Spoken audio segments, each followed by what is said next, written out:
Arthur Conan Doyle, Wisteria Lodge. The singular experience of Mr. John Scott Eccles. I find it recorded in my notes that it was a bleak and windy day towards the end of March in the year 1892. Holmes received a telegram while we sat at lunch and scribbled a reply upon the table. He said nothing, but the matter was clearly on his mind, for he stood afterwards with a brooding face before the fire, smoking his pipe and glancing occasionally at the message. Suddenly, he turned to me with a mischievous twinkle in his eyes. "I suppose, Watson, we may regard you as a man of letters," said he. "How do you define the word grotesque?" "Strange, remarkable," I suggested. He shook his head. "It implies something more," said he, "some covert hint of the tragic and the terrible. If you look back upon those narratives with which you have afflicted a long-suffering public, you will see how often the grotesque has deepened into the criminal. Think of the Red-Headed League. It was grotesque enough in its outset, yet it ended in a desperate attempt at robbery. Or that wild story of the 5 orange pips, which led to a conspiracy of murder. The word puts me on my guard. "Have you it there?" I asked. He read the telegram aloud. "Have just a most incredible and grotesque experience. May I consult you? Scott Eccles, Post Office, Charing Cross." "Man or woman?" I asked. "Oh, a man, of course. A woman would never have sent an answer paid telegram. She would have come. Will you see him? My dear Watson, you know how bored I have been since we locked up Colonel Carruthers. My mind is like a racing engine, tearing itself to pieces because it is not connected up with the work for which it was built. Life is commonplace. The papers are sterile. Audacity and romance seem to have passed forever from the criminal world. Can you ask me, then, whether I am ready to look into any new problem, however trivial it may prove? But here, unless I am mistaken, is our client." A measured step was heard upon the stairs, and a few moments later a stout, tall, gray-mustached, and solemnly respectable person was ushered into the room. His heavy features and pompous manner bespoke his history.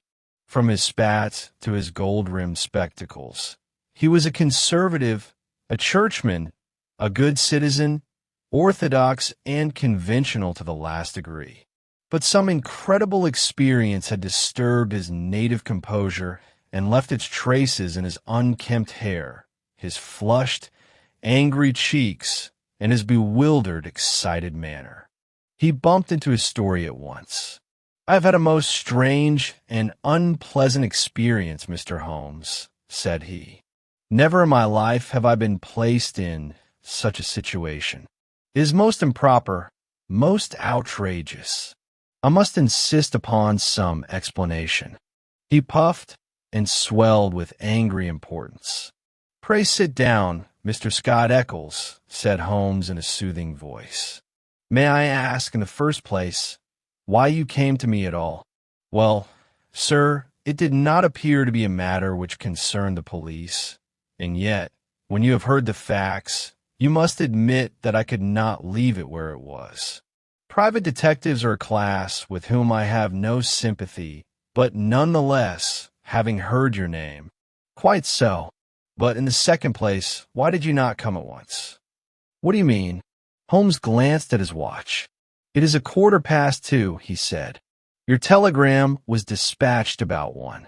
But no one can glance at your toilet and attire without seeing that your disturbance dates from the moment of your waking." Our client smoothed down his unbrushed hair and passed his hand over his unshaven chin. "You are right, Mr. Holmes. I never gave a thought to my appearance. I was only too glad to get out of that house. And since then, I have been running about making inquiries. I went to the estate agents, and they told me that Mr. Garcia's rent was paid up and that everything was in order at Wisteria Lodge." "Come, come, sir." Holmes laughed. You are like my friend, Dr. Watson, who has acquired the bad habit of telling his stories from the wrong end. Please, collect your thoughts and lay before me, in proper order, the essence of the events which have driven you forth, unbrushed, unkempt, with your boots unpolished and your vest buttoned awry, to seek advice and assistance. Our client looked down in dismay at his unseemly appearance. I'm sure it must look very bad, Mr. Holmes, and I cannot recall such a thing ever happening to me in my life before. But I will tell you the whole of this grotesque business, and when I have finished, I am sure you will admit that I have sufficient excuse. But his narrative was interrupted before it had even begun. A noise was heard in the hallway, and Mrs. Hudson, opening the door, ushered in two sturdy, military-looking men. One was our old acquaintance, Inspector Gregson of Scotland Yard, an energetic, gallant, and, within his limitations, a capable officer. He shook hands with Holmes and introduced his companion, Inspector Baynes of the Surrey Constabulary. We are hunting together, Mr. Holmes, and our trail has led us here. He turned his bulldog gaze upon our visitor. Are you Mr. John Scott Eccles of Popham House, Lee? I am. We have been looking for you since early morning. You found him through the telegram, no doubt, said Holmes. Exactly, Mr. Holmes. We picked up the scent at the Charing Cross post office and followed it here. But why are you looking for me? What do you want? We want your statement, Mr. Scott Eccles, regarding the events which led to the death, during the last night, of Mr. Aloysius Garcia, of Wisteria Lodge, near Esher. Our client sat up in his chair with a fixed stare, and every trace of color faded from his astonished face. Dead? You say that he is dead? Yes, sir, he is dead. But how? An accident. Murder. A most undeniable murder. Good God, this is awful.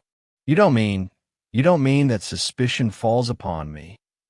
A letter from you was found in the dead man's pocket, and we know from it that you intended to be his guest last night. I was so.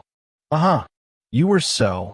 The inspector produced his official notebook. One moment, Gregson, Holmes intervened. All you require is a statement, is it not?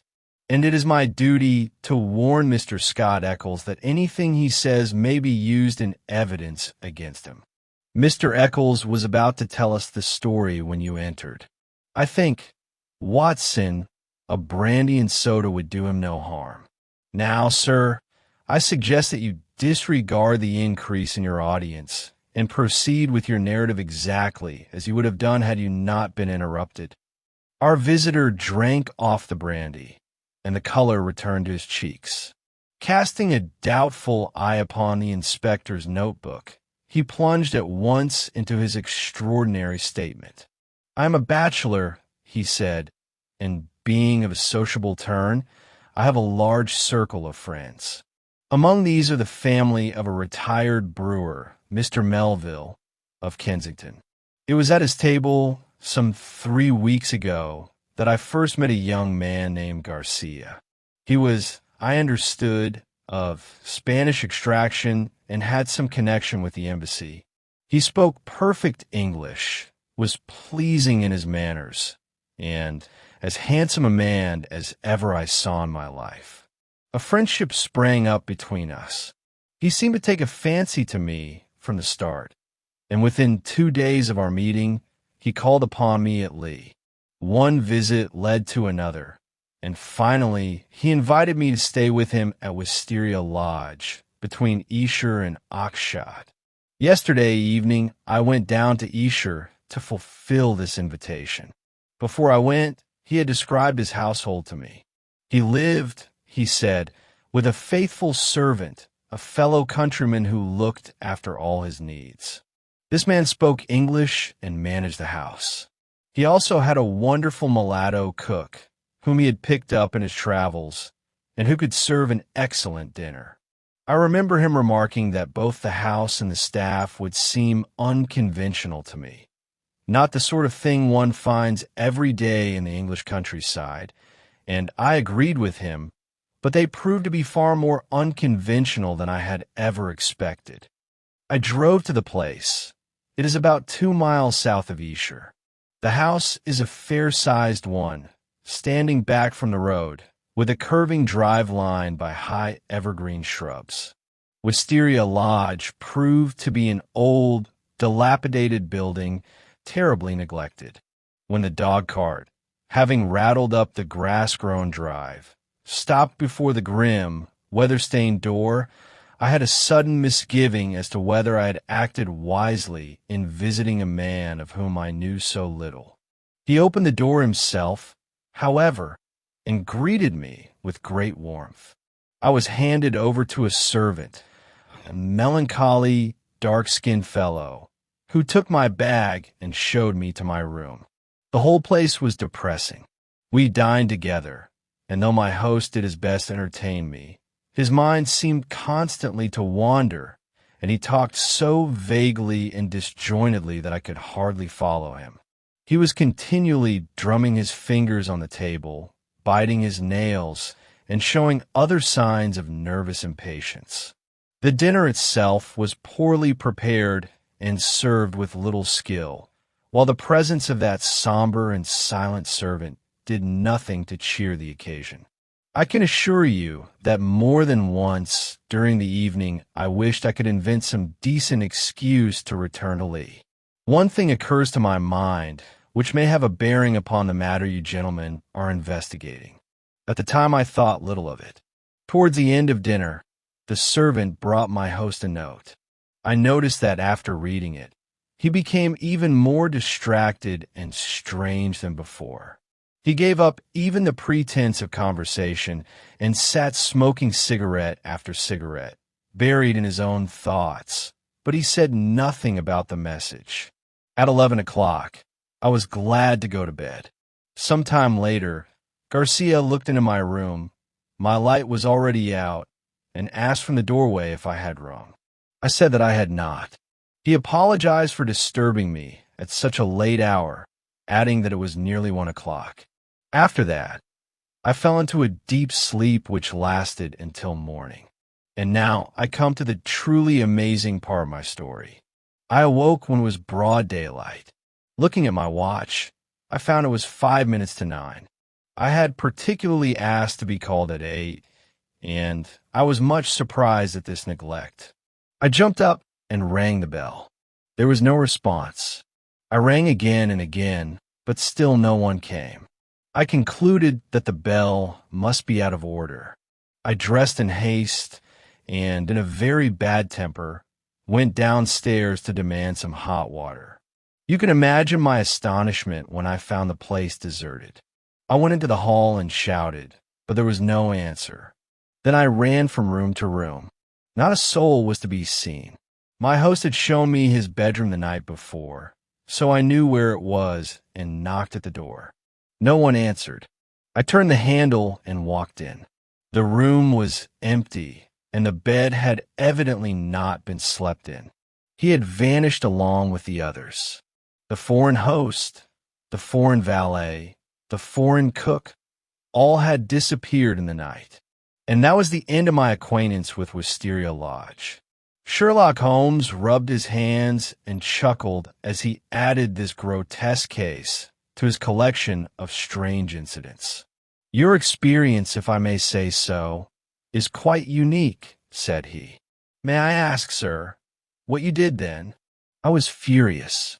My first thought was that I had been the victim of some absurd practical joke. I packed my bag, slammed the hall door behind me, and set out for Esher with my portmanteau in my hand. I called at Allen Brothers, the chief land agents in the town, and found that the villa had been taken through them. It occurred to me that this elaborate deception could hardly have been carried out just to play a trick on me, and that the real object was to evade the rent. It being the end of March, the quarter day was at hand. But that theory would not hold. The agent thanked me for my warning, but informed me that the rent had been paid in advance. I returned to London and called at the Spanish embassy. The man was not known there. Then I went to see Melville, at whose house I had met Garcia, but I found that he knew even less of the Spaniard than I did. And now, having received your reply to my wire, I have come to you, for I have heard that you give advice in difficult cases. But now, Mr. Inspector, from what you said when you entered this room, I understand that you can carry the story further and that some tragedy has occurred. I can assure you that every word I have said is the truth, and that beyond what I have told you, I know absolutely nothing of this man's fate. My only desire is to assist the law in every way I can. I do not doubt it, Mr. Scott Eccles. Not for a moment, said Inspector Gregson in a very amiable tone. I must say that everything you have told us fits exactly with the facts as we have found them. For example, that note which was handed in during dinner. Did you chance to observe what became of it? I did notice, replied Scott Ecclesiastes. Garcia rolled it up and threw it into the fire. What do you say to that, Mr. Baynes? Asked Gregson. The country detective was a stout, solid man, whose puffy red face would have seemed quite simple had it not been for a pair of extraordinarily bright eyes, hidden deep within the folds of his heavy cheeks and overhanging brows. With a slow smile, he drew a crumpled and discolored piece of paper from his pocket. The fire had andirons, Mr. Holmes, and he missed. He threw the note over them, and it fell behind. I fished it out from the back, not even singed. Holmes smiled approvingly. You must have searched the house very carefully to find that one surviving scrap of paper. I did, Mr. Holmes. It's my first rule. Shall I read it, Mr. Gregson? The Londoner nodded. The paper is ordinary smooth cream-laid, without a watermark. It is a quarter sheet, cut in 2 snips with short-bladed scissors.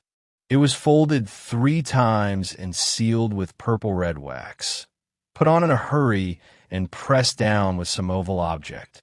It is addressed to Mr. Garcia, Wisteria Lodge. It runs thus. Our own colors, green and white. Green is open, white is shut. Main stair, first floor, first corridor, 7th on the right, green baize. Godspeed. D. It is a woman's writing. It was written with a sharp-pointed pen, but the address is either with another pen or by another hand. It is bolder, as you see, with a stronger pressure. A very interesting note, said Holmes, examining it. I must compliment you, Mr. Baynes, on your eye for detail. I might add 1 or 2 trifles. The oval object was undoubtedly a plain sleeve link. What else could have such a shape? The scissors were curved nail scissors. Short as the 2 snips are, you can clearly see the same slight curve in each. The country detective chuckled. I thought I had squeezed it dry, he said, but I see there was a little juice left for you. I confess the note tells me nothing, except that there was some sort of business on foot and that, as usual, there was a woman in it. Mr. Scott Eccles had been fidgeting in his chair during this conversation. I'm glad you found the note, for it corroborates my story, said he. But I beg to remind you that I have not yet heard what has happened to Mr. Garcia, nor where his household has vanished. As to Garcia, said Gregson, that is easily answered. He was found dead this morning upon Oxshott Common, nearly a mile from his home. His head had been smashed in, beaten with some heavy weapon like a sandbag or a similar instrument, something that crushes rather than cuts. It is a lonely spot, with no house within a quarter of a mile. The first blow was evidently struck from behind and felled him at once, but they went on beating him long after he was dead. It was a savage attack. There are no footsteps, no clue to the criminals. Was he robbed? No. There was no sign of any attempt at robbery. This is very painful and terrible, said Mr. Scott Eccles in a quavering voice, and a most distressing thing for me. I am in no way responsible if my host chose to go for a walk at night and met such a sad fate. Why should I be dragged into such a business? Very simple, sir, Inspector Baynes replied. The only paper found in the dead man's pocket was your letter stating that you were coming to stay the night, the very night of his death. It was from the address on that letter that we learned the name of the deceased and where he lived. We reached the house at 9 o'clock this morning and found neither you nor anyone else. I telegraphed Mr. Gregson to look for you in London while I examined Wisteria Lodge. Then I came to town, met Mr. Gregson, and here we are. And now, Gregson stated, we must go about the matter in due form. You will come with us to the station, Mr. Scott Eccles, and we will take your statement in writing. Certainly, I will come at once, but I still retain your services, Mr. Holmes. I desire that no expense or trouble be spared to get at the truth. My friend turned to the country inspector. I trust you have no objection to my collaborating with you, Mr. Baynes. I should be honored, sir. You seem to have moved very promptly and efficiently so far. Let me ask you, is there any evidence as to the hour at which he met his death? He had been lying there since 1 in the morning. It rained at 1, and the death was certainly before the rain. But that is absolutely impossible, Mr. Baynes, cried our client. His voice is unmistakable. I could swear in any court that at 1 o'clock in the morning I was in my bed, and it was Garcia himself who spoke to me in my room. Remarkable, but by no means impossible, said Holmes with a smile. You have a clue? Asked Gregson. The matter does not appear to be very complex, though, of course, it has some novel and interesting features. I must gather more data before I allow myself to express a final and definite judgment. By the way, Mr. Baynes, did you find nothing else of note during your inspection of the house, besides this message? The detective looked at my friend with a peculiar expression in his eyes. There are, said he, 1 or 2 very remarkable things. Perhaps, when I am through at the station, you would care to drive out with me and give me your opinion of them?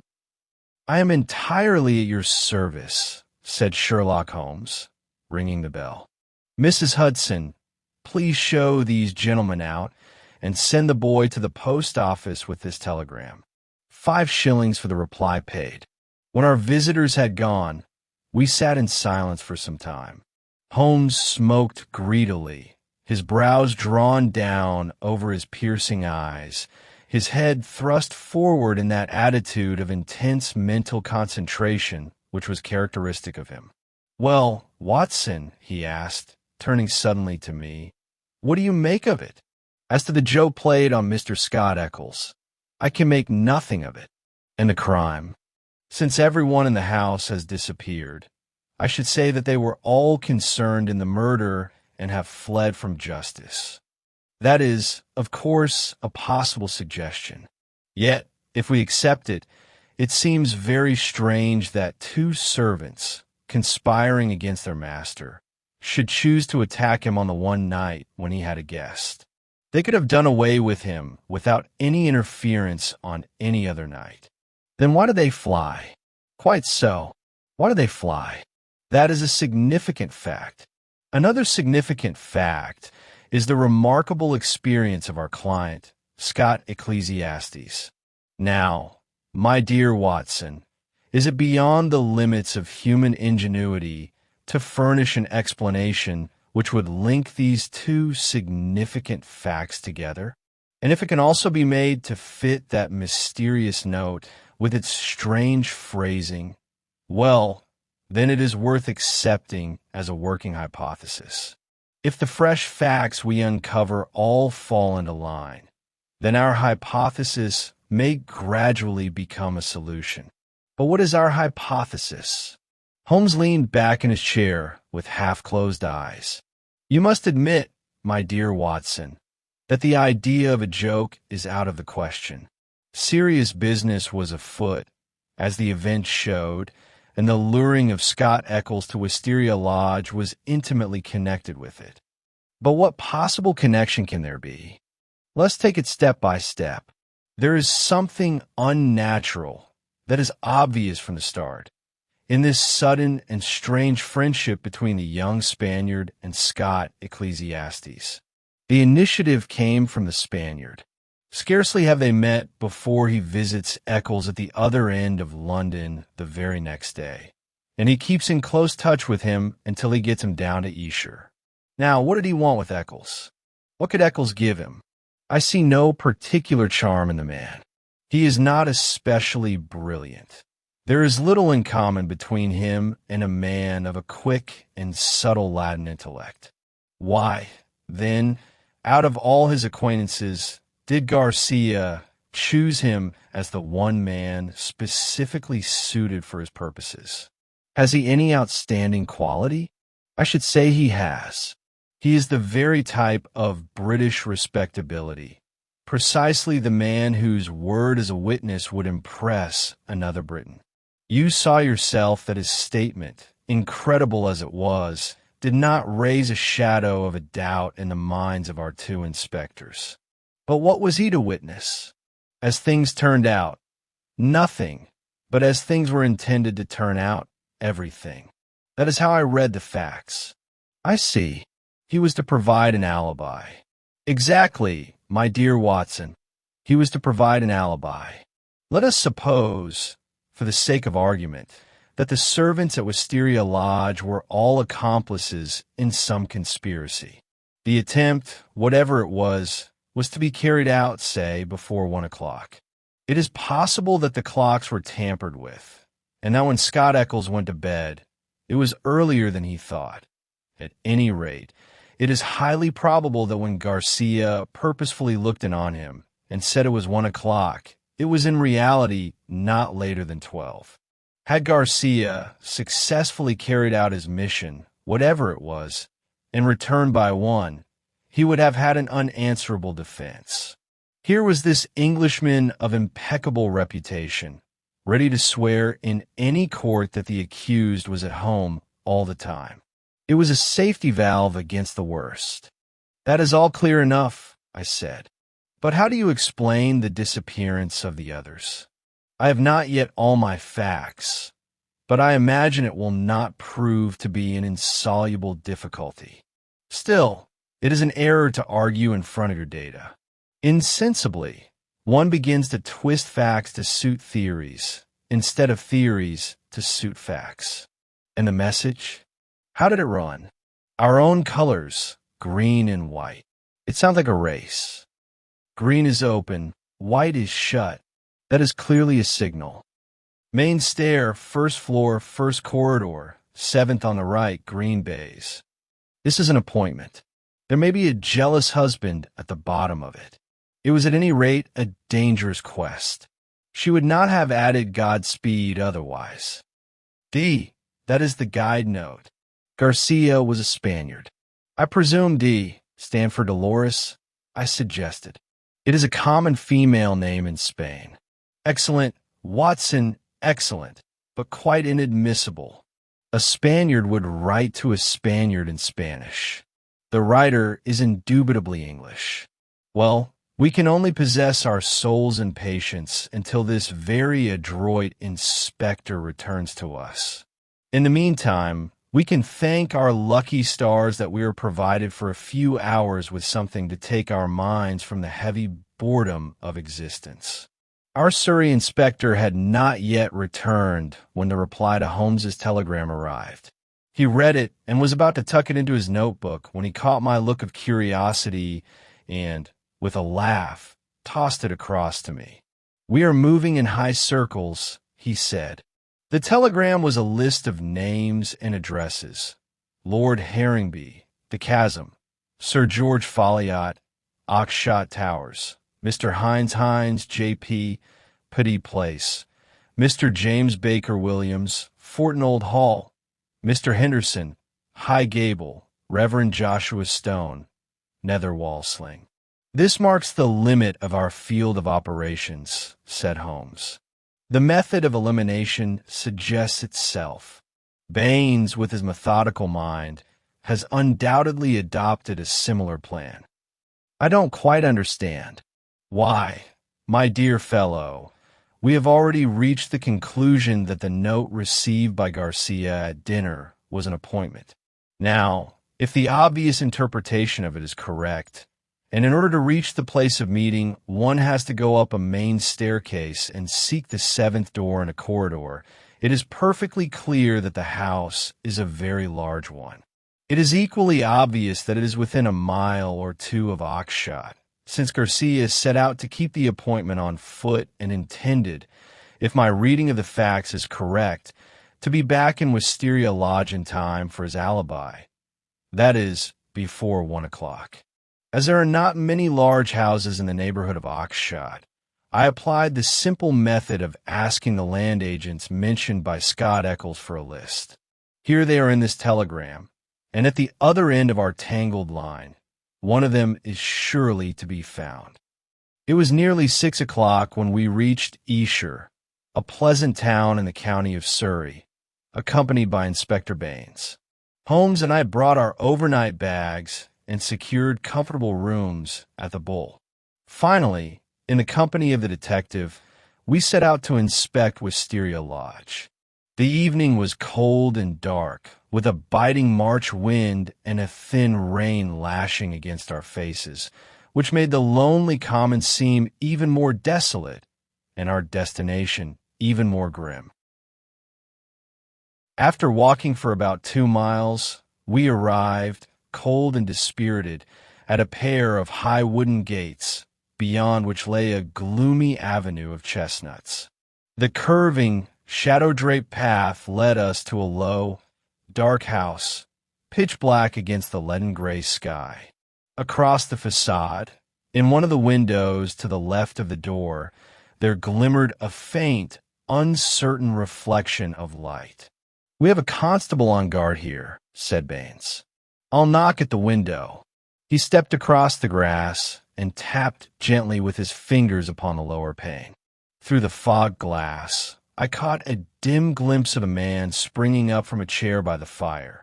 I heard a sharp cry from within, and half a minute later the door was opened by a policeman. He was pale, breathing heavily, and his hand shook so that the candle he carried wavered fitfully. "What's the matter, Walters?" Baynes asked sharply. The policeman wiped his forehead with his handkerchief and gave a sigh of profound relief. "I'm glad you have come, sir. It has been a long evening, and my nerves are not what they were." "Nerves, Walters? I should never have thought it of you."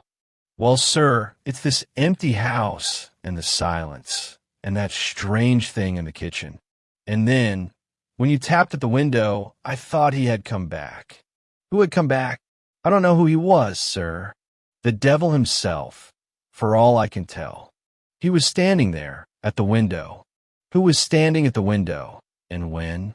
"About 2 hours ago, just as it was turning dark. I was sitting in my chair reading, and I don't know what made me look up, but there was a face looking at me through the lower pane. My God, sir, what a face it was! I shall see it in my dreams." "Tut, tut, Walters. That is no way for a police constable to talk." "I know, sir, I know. But it gave me a shake. Sir, why deny it?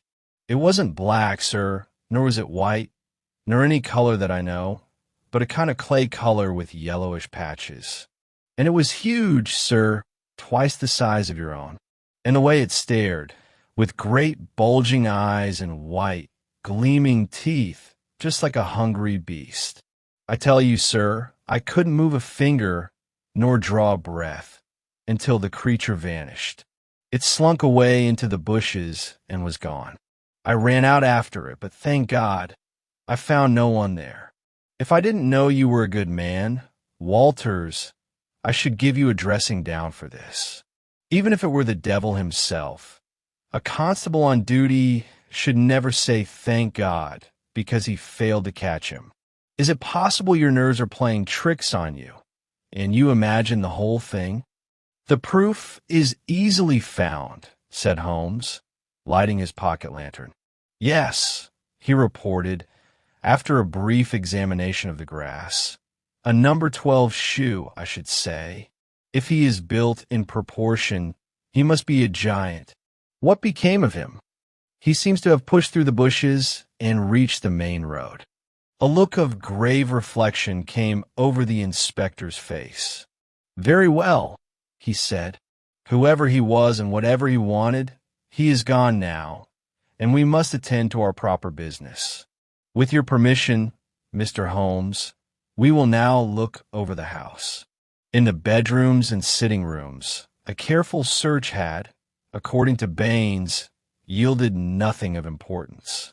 Evidently, the occupants had brought almost nothing with them, and every article in the house, down to the smallest detail, had been hired. A great deal of clothing was found bearing the mark of Marks and Company, High Holborn.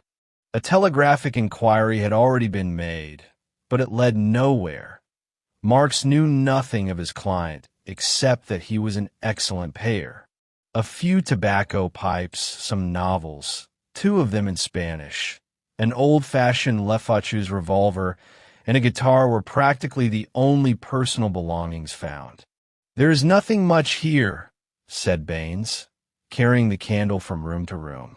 "Now, Mr. Holmes, I shall direct your attention to the kitchen." It was a gloomy, high-ceilinged room with windows looking out upon the backyard.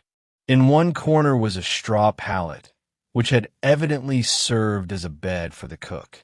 The table was littered with half-eaten food and dirty plates, the remains of the previous night's dinner.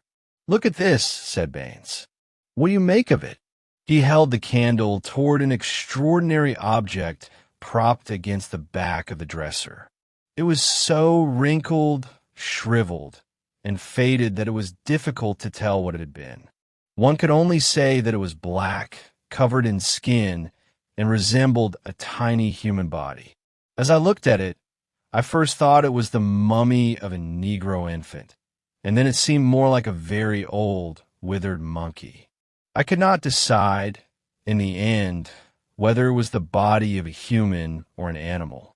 Around its middle was a double string of white seashell beads. "Interesting, very interesting," Holmes remarked, peering at the sinister remains. "Is there anything else?" Baynes silently led us to the sink and held his candle over it. Scattered across it were the body and limbs of a large, white bird, brutally torn to pieces and still covered in feathers. Holmes pointed to the severed head with its red wattle. "A white cock," said he. "Most interesting. This is indeed a very curious case." But Mr. Baynes had saved the most sinister find for last. He drew from beneath the sink a zinc pail full of blood. Then, taking a large flat dish from the table, he showed us a heap of hacked and charred bones. There was killing and burning here. We raked all this out of the furnace. A doctor saw them this morning. He says they are not human. Holmes smiled, rubbing his hands together. "I must congratulate you, Inspector. You have a very remarkable and instructive case. I hope it does not offend you if I say that your powers seem to be superior to the opportunities open to you." Baynes's little eyes sparkled with pleasure. "You are right, Mr. Holmes. We are stifled by stagnation here in the provinces. A case like this is a rare chance for a man, and I mean to make the most of it. What do you say to these bones? Lamb bones, I should say, or perhaps a kid's. And the white cock. Curious, Baynes, very curious. I should almost say unique. Yes, sir, very strange people must have lived in this house with very strange ways. One of them is dead. Did his servants follow him and kill him? If so, we shall have them, for the ports are all watched. But my own view is different. Yes, sir, my own view is quite different. You have a theory, then? And I shall work it out for myself, Mr. Holmes. It will be to my credit. You have already made your reputation, and I have mine to make. I should like to be able to say that I solved the problem without your help." Holmes laughed good-naturedly. "Quite so, Inspector," said he. "You go your way, and I shall go mine. If I achieve anything, it shall be at your service at your first request. I think I have seen all in the house that I need. My time may be more profitably spent elsewhere. Au revoir, and good luck to you." By many subtle signs, which would have meant nothing to any but myself, I could see that Holmes was on a scent. To a casual observer, he would have appeared as calm as ever. Yet in his brightened eyes and the alertness of his movements, I sensed a suppressed passion and attention that told me the hunt was up. Holmes, according to his custom, said nothing, and I, according to mine, asked no questions. It was enough for me that I shared the chase and could lend my friend what aid I might, without distracting him with needless inquiries. In his own good time, he would turn to me. So I waited, but to my growing disappointment, I waited in vain. Day followed day, and my friend took no step. One morning he went up to town, and from a casual remark, I gathered that he had visited the British Museum. Except for this single occasion, he spent his days in long and often solitary walks, or in chatting with the village gossips with whom he had made acquaintance. "I think, Watson, a week in the country will do you a world of good," he remarked one day. "It is pleasant to see the first green shoots on the hedges and the catkins on the hazels again. With a trowel, a botanical tin, and a brief textbook on plants, one can rest excellently while expanding one's knowledge." He wandered about himself with such equipment, but in the evenings he would produce only a very meager collection of herbs and flowers. In our walks, we occasionally stumbled upon Inspector Baynes. His stout, red face would crease into a broad smile as he greeted my companion, his little eyes twinkling.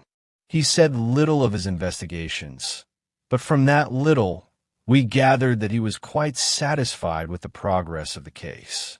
I was, therefore, considerably surprised when, 5 days after the murder, I opened the morning paper and saw in huge letters, "The Oxshott Mystery Solved.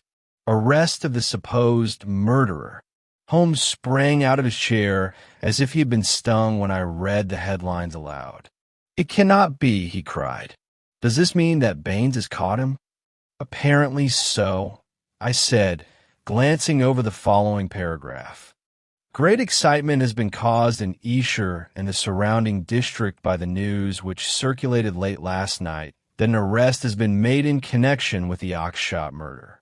Our readers will remember that Mr. Garcia of Wisteria Lodge was found dead upon Oxshott Common, with marks of terrible violence upon his body, and that on the same night his valet and his cook fled, suggesting their complicity in the crime. It has been suggested, with much probability, though without proof, that the deceased kept valuables in the house, the robbery of which was the motive for the crime. Inspector Baynes, who has the case in hand, has been energetic in his efforts to discover the hiding place of the fugitives and had some reason to believe that they had not gone far, but were lurking in some prearranged retreat. It was certain from the first, however, that they would eventually be found, as the cook, by the testimony of 1 or 2 tradesmen who had seen him at a window, is a man of very remarkable appearance. A huge and particularly repulsive mulatto, with a yellowish face of a pronounced Negroid type.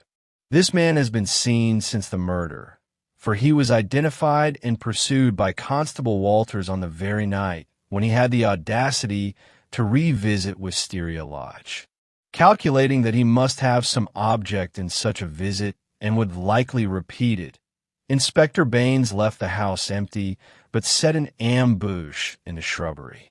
The mulatto fell into the trap and was captured after a struggle in which he savagely bit Constable Downing. After the initial inquiry, The police will likely be granted a remand, and the capture gives every hope that the Oxshot mystery may soon be solved. "I must see Baynes at once," cried Holmes. "There is not a moment to lose, but we may still catch him at home." We hurried down the village street and, as expected, found the inspector just as he was leaving his house. "Have you seen it, Mr. Holmes?" he asked, holding up the paper. "I have, Baynes, I have. You must not take it amiss if I give you a friendly word of warning." "A warning, Mr. Holmes?" "I have looked into this case myself, and I am convinced that you are on the wrong track. I should not like you to go too far before you realize it for yourself." "You are very kind, Mr. Holmes.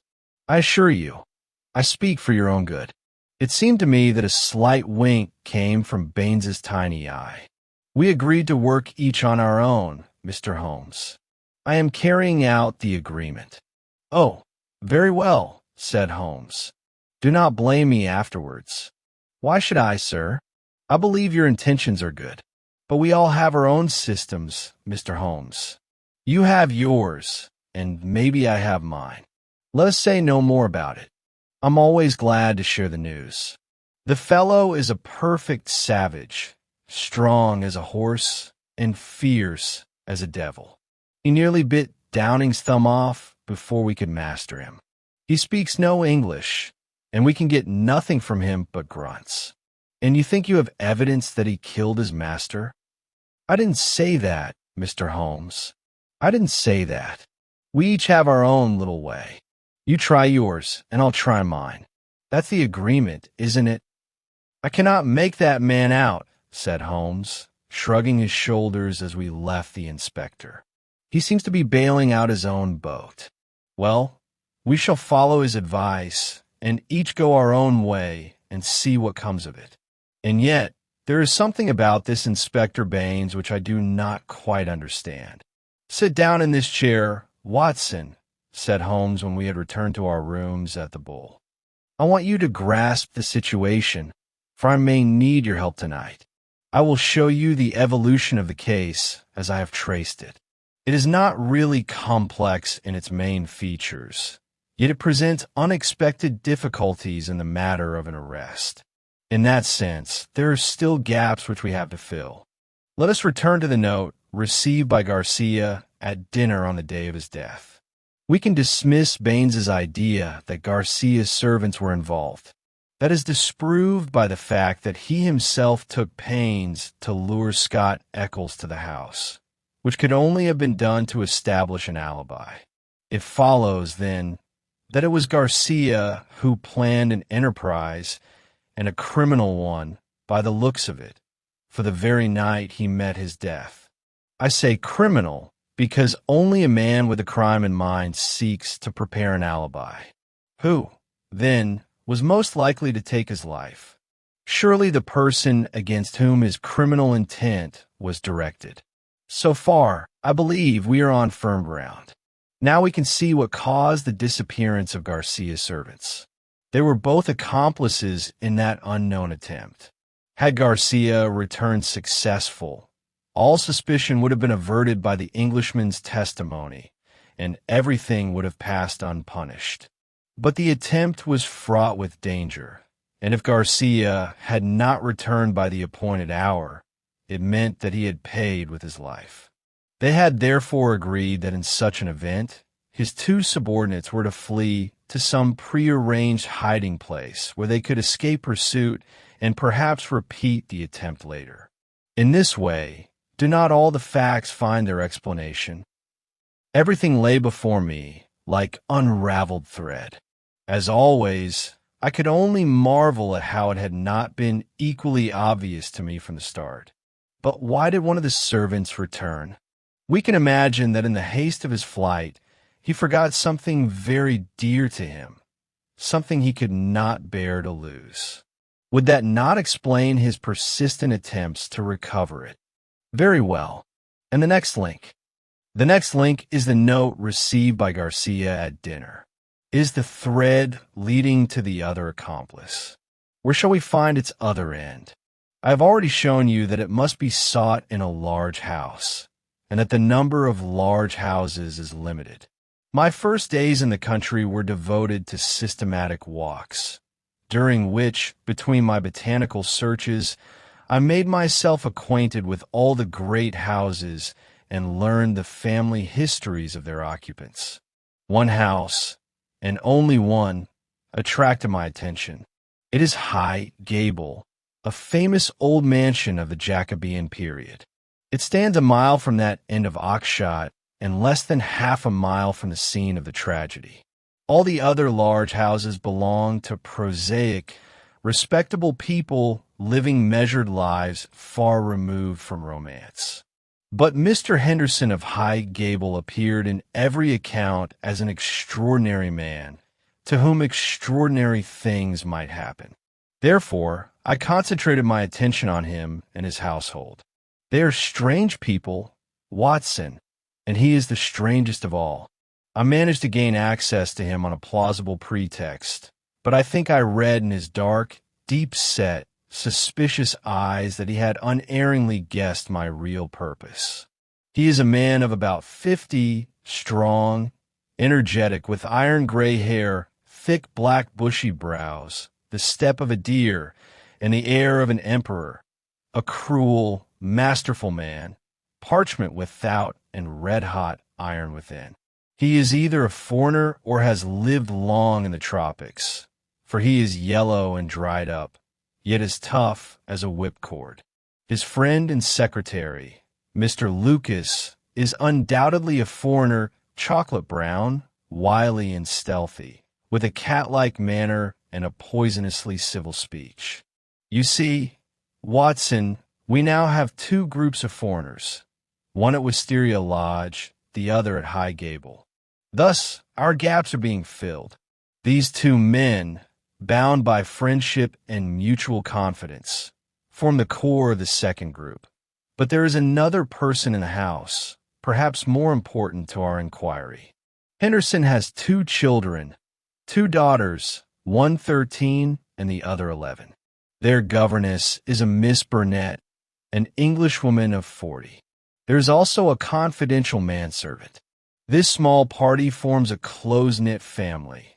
They always travel together, and Henderson, I should add, is a great traveler, always on the move. He returned to High Gable only a few weeks ago after a year's absence.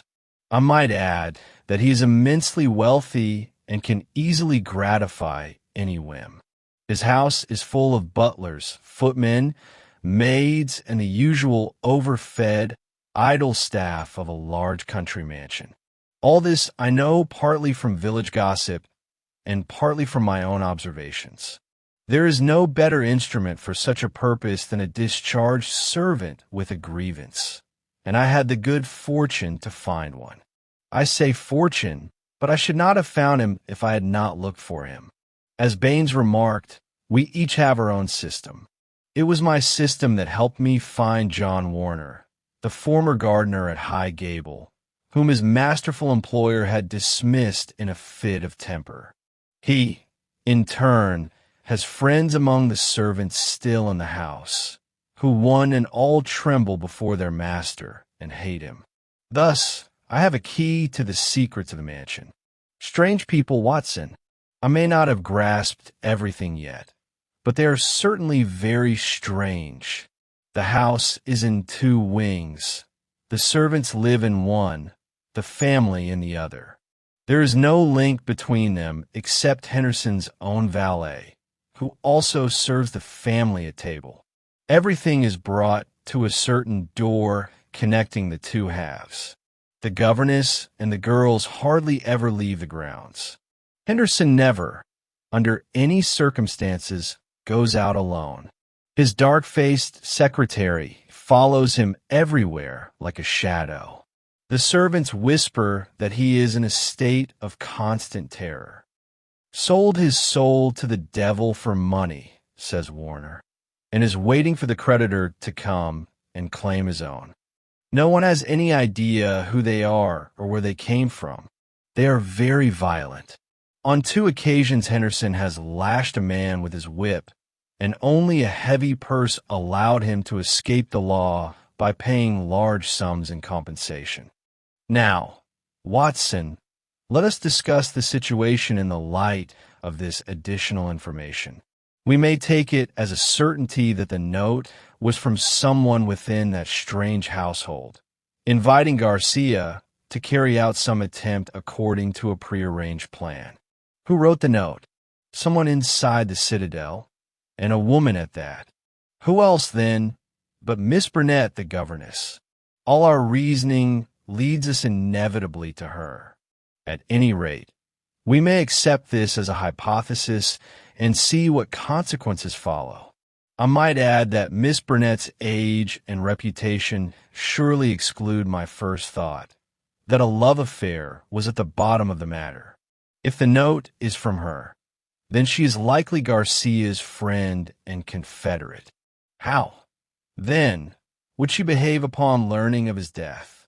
If he met his end while engaged in a lawless enterprise, she must keep her mouth shut. Yet, in her heart, she must harbor a fierce hatred for his murderers and would likely do anything to help avenge him. Could we not see her and secure her aid? That was my first thought. But here we face a sinister fact. Since the night of the murder, no one has seen Miss Burnett. She vanished that very evening. Is she alive? Did she meet her death that same night, along with the comrade she had summoned? Or is she merely being held a prisoner? That is the question we must answer.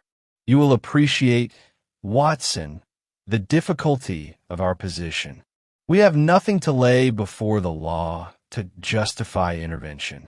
Our construction would seem a phantasmagoria if we brought it before a magistrate. That a woman has disappeared would be thought nothing of. The habits of that extraordinary house are such that any of its inmates might be invisible for a week. Yet the woman may be in mortal danger at this very moment. I can watch the house, and I have my man, Warner, at the gates, but that is all. We cannot let matters drift. If the law is powerless, we must take the risk upon ourselves. What do you propose? I know which is her room. It can be reached from the roof of an outhouse. My proposal is, shall we not, you and I, tonight attempt to strike at the very heart of the mystery? The prospect, I must confess, was not an inviting one. The old house, breathing of murder, its strange and terrible inmates, the secret dangers lying in wait, and the fact that we ourselves would be acting as lawbreakers. All this combined to dampen my ardor. But there was something in Holmes's cold logic that would make you follow him into the most perilous venture without flinching. You knew that this, and only this, was the way to find the solution. I silently shook his hand. The die was cast. But our investigation was not fated to end in such an adventure. It was about 5 o'clock, and the shadows of the March evening were already falling, when a rustic-looking man rushed into our room in a state of great excitement. "They are gone, Mr. Holmes. They went by the last train. The lady has escaped. She's in my cab downstairs." "Excellent, Warner!" cried Holmes, springing to his feet. "Watson, the gaps are filling fast." The woman in the cab was in a state of semi-collapse from nervous exhaustion. Her thin, eagle-nosed face bore the marks of some recent tragedy. Her head hung lifelessly upon her chest, but when she raised it and looked about with dull eyes, I saw that her pupils were like pinpoints in the gray irises. She had been drugged with opium. "I was waiting at the gates, as you told me, Mr. Holmes," reported our secret agent, Henderson's discharged gardener. "When they drove off in the carriage, I followed them to the station. The lady was walking along the platform like a sleepwalker, but when they tried to put her into the train, she came to life and began to struggle.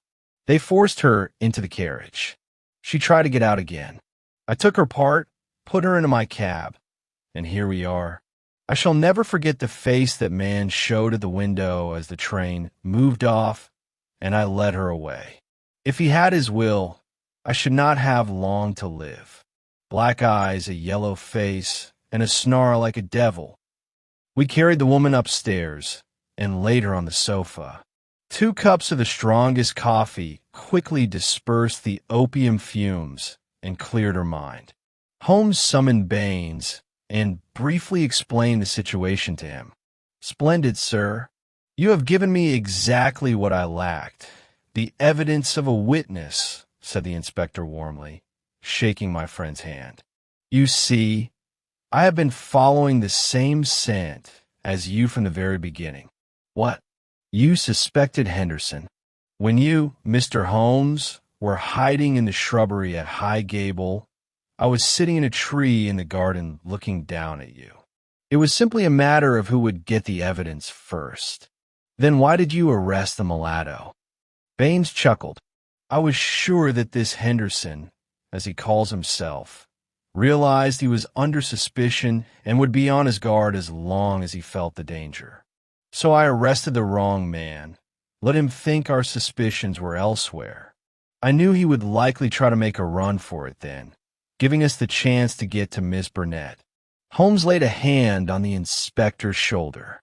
"You will go far in your profession," said he. "You have the instinct and the intuition." Baynes flushed with pleasure.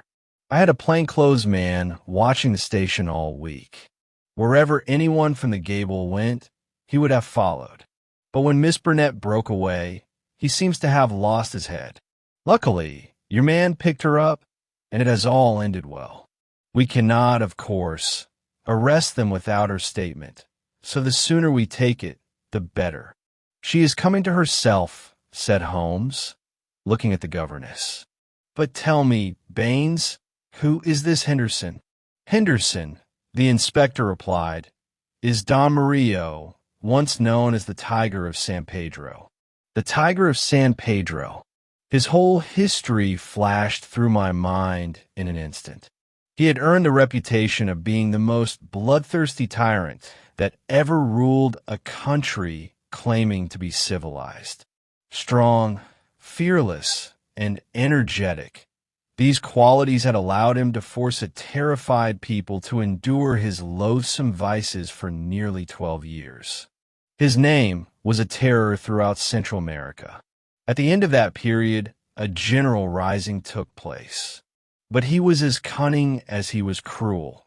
At the first rumor of approaching trouble, he secretly shipped his riches on a steamer with a crew of his devoted followers. The next day, the rebels burst into an empty palace. The dictator, his 2 children, his secretary, and his treasures had all escaped.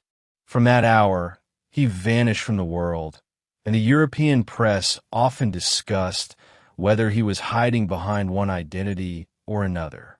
"Yes, sir, Don Mario, the Tiger of San Pedro," Baynes continued. "If you look in the records, you will find that the colors of San Pedro are green and white, the same as in our note, Mr. Holmes. He took the name Henderson, but I have traced him through Paris, Rome, and Madrid, right back to Barcelona, where his steamer arrived in 1886. All this time, men have been seeking him for revenge, but they have only recently succeeded in tracking him down. He was found a year ago," said Miss Burnett. Raising herself on her elbow, she now followed the conversation intently. "There has been one attempt on his life already, but some evil genius protects him. Even now, the noble, chivalrous Garcia has perished, while this monster has emerged unscathed. But another will come, and a third, until one day justice is done upon the villain. It is as certain as the rising of tomorrow's sun." Her thin hands clenched into fists, and a passionate hatred turned her wasted face white. "But how did you, Miss Burnett, become involved in this?" asked Holmes. "An English lady joining a conspiracy of assassins? I joined because it was the only way justice could be done. What does the English law care for the rivers of blood spilled years ago in San Pedro, or for a ship laden with treasures stolen by this man? To you, these are crimes committed on another planet. But we know the truth, bought with grief and agony. For us, there is no devil in hell like Juan Murillo, and no peace on earth while his victims still cry out for vengeance. He is undoubtedly, as you say, Holmes put in. I have heard of his cruelties. But how did it affect you personally? I will tell you everything. It was this villain's political principle to dispose of anyone, under one pretext or another, who might become a dangerous rival. My husband, yes, my real name is Signora Victor Durando. My husband was the minister for San Pedro in London. We met here, and he married me. No nobler man ever lived. To my sorrow, Murillo heard of his brilliance, recalled him on some pretext, and had him shot. Sensing his fate, my husband refused to take me with him. His lands and all his property were confiscated. I was left alone with my grief and without means of support. Then came the fall of the tyrant. He fled, as you have just described. But many of those whose lives he had shattered, whose loved ones had suffered torture and death at his hands, could not accept such an end. They banded together into a society that would not dissolve until its work was done.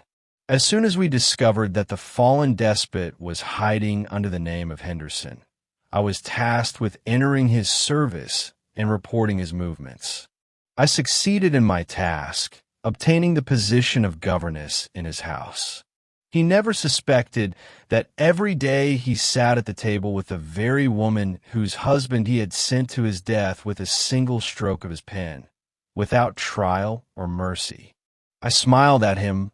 I conscientiously educated his daughters, and I bided my time. One attempt was made in Paris, but it failed. We hurried across Europe to throw the pursuers off the scent and finally returned to this house, which he had rented during his first visit to England. But the ministers of justice were waiting here as well. Knowing that he would eventually return, Garcia, whose father had held the highest government post in San Pedro before Murillo, waited for him here with two faithful comrades. They were men of humble rank, but like Garcia, they had much to avenge. By day, he could do little, for Murillo took every precaution and never left the house unless accompanied by his henchman Lucas, or Lopez, as he was known in the days of his power. At night, however, he slept alone, and there the avenger might reach him. One evening, as previously arranged, I prepared to send my friend the final instructions, for Murillo was always on guard and constantly changed his bedroom. I was to ensure the front door was unlocked and, with a green or white light in the window, signal that all was well or that the attempt should be postponed. But everything went wrong. I somehow aroused the suspicion of Lopez, the secretary. He crept up behind me, and, just as I finished the note, he sprang upon me. Together with his master, he dragged me to my room, and there they held a trial over me as a convicted traitress.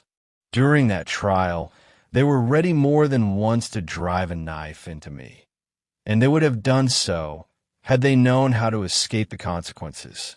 Finally, after much argument, they concluded that killing me was too dangerous. But they decided to settle with Garcia once and for all. I was gagged, and Murillo twisted my arms until I gave him the address. I swear to you, I would have let him twist them off had I known the fate that awaited Garcia. Lopez himself wrote the address on my note, sealed it with his sleeve link, and sent it with the servant, Jose. How they killed him, I do not know. One thing is clear to me. He died by the hand of Murillo, for Lopez remained to guard me. The road winds through the gorse, so he must have waylaid him in the bushes and there struck him down. At first, they thought of letting Garcia enter the house and then killing him as a burglar caught in the act. But then they reasoned that if they were involved in an inquest and questioned, their true identities would be revealed, and the publicity would soon invite a new attempt. As it was, with Garcia's death, the pursuit might cease altogether, for such direct retribution would deter others from similar attempts. They might have rested easy now, were it not for what I knew of their crime. I have no doubt that my life hung by a thread more than once. I was locked in my room, threatened with horrors, and tortured in every way to break my spirit. Do you see this knife wound on my shoulder, these bruises all down my arm? And when I tried once to scream out of the window, I was gagged. 4 or 5 days this imprisonment lasted, and I was given very little to eat, just enough to keep me from starving. Today at 1 o'clock, a good breakfast was brought to me, but I realized at once that it had been drugged. I remember being either led or carried to a carriage in a half-dream. In the same state, I was put on the train. Only when the wheels began to move did I suddenly realize that my freedom was in my hands. I sprang out. They tried to pull me back, and if it had not been for this kind man who helped me into his cab, I should never have escaped them. Now, thank God, they shall never lay hands on me again. We all listen intently to this amazing narrative. Holmes was the first to break the silence. "The difficulties are not yet over for us," he remarked, shaking his head. "Our business with the police is finished, but the work for the courts begins." "That is the point," I said. "A clever lawyer could represent this as a measure of self-defense. They may have 100 crimes behind them, but they will be tried now for this one alone." "Not at all," Baynes retorted briskly. "Our law is not so poor as that. Self-defense is one thing. To deliberately lure a man to his death is quite another, no matter what danger you fear from him. No, we should not be found wanting when the inmates of High Gable stand their trial at the next sessions in Guildford. History tells us, however, that if the Tiger of San Pedro finally received his deserts, it did not happen immediately. Cunning and bold, he and his accomplice evaded their pursuers by entering a boarding house on Edmonton Street and leaving it through the back gate into Curzon Square. From that day, they were seen no more in England. 6 months later, in Madrid, at the Hotel Escurial, a certain Marquis de Montalva and his secretary, Senior Rully, were murdered in their rooms. The crime was attributed to nihilists, but the assassins were never caught. Inspector Baynes called on us at Baker Street and showed us a newspaper describing the dark face of the secretary and the masterful features of the master, his magnetic black eyes and his bushy brows. We were left with no doubt that justice, however delayed, had finally been done. "A chaotic case, my dear Watson," said Holmes, puffing at his evening pipe. "You will find it difficult to present it in that condensed form which is so dear to your heart. It spans 2 continents, involves 2 groups of mysterious figures, and is further complicated by the presence of a respectable guest, our friend Scott Eccles. His involvement shows me that the deceased Garcia possessed a flair for intrigue and a highly developed instinct for self-preservation. The only remarkable thing is that, amidst a wilderness of possibilities, our worthy colleague Inspector Baynes and I both gripped the essential clue, which led us truly through the windings of a crooked path. Is there anything that remains obscure to you? Why did the mulatto cook return? I think that strange object in the kitchen provides the answer. The man is a primitive savage from the backwoods of San Pedro, and that was his fetish.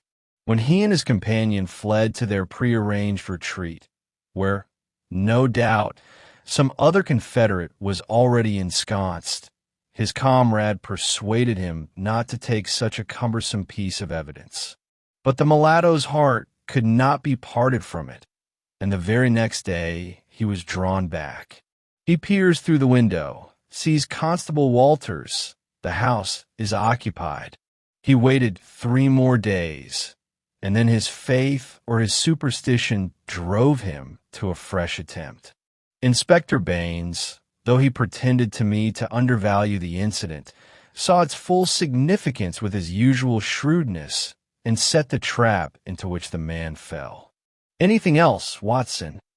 The torn bird, the pail of blood, the charred bones, the whole mystery of that witch's kitchen. Holmes smiled as he opened his notebook to a long memorandum. I spent a morning at the British Museum reading up on that and kindred subjects. Here is a quotation from Eckermann's Voodooism and the Negroid religions. The true voodoo worshipper attempts nothing of importance without certain sacrifices which are intended to propitiate his unclean gods. In extreme cases, these rites take the form of human sacrifice followed by cannibalism. The more usual victims are a white cock, which is plucked and torn to pieces while still alive, or a black goat, whose throat is slit and the body burnt. As you see, our dark-skinned friend was conducting his ritual in strict accordance with the rules of his religion. Yes, Watson, a savage story, Holmes added, slowly snapping his notebook shut. But, as I have had occasion to remark, it is but a short step from the grotesque to the horrible.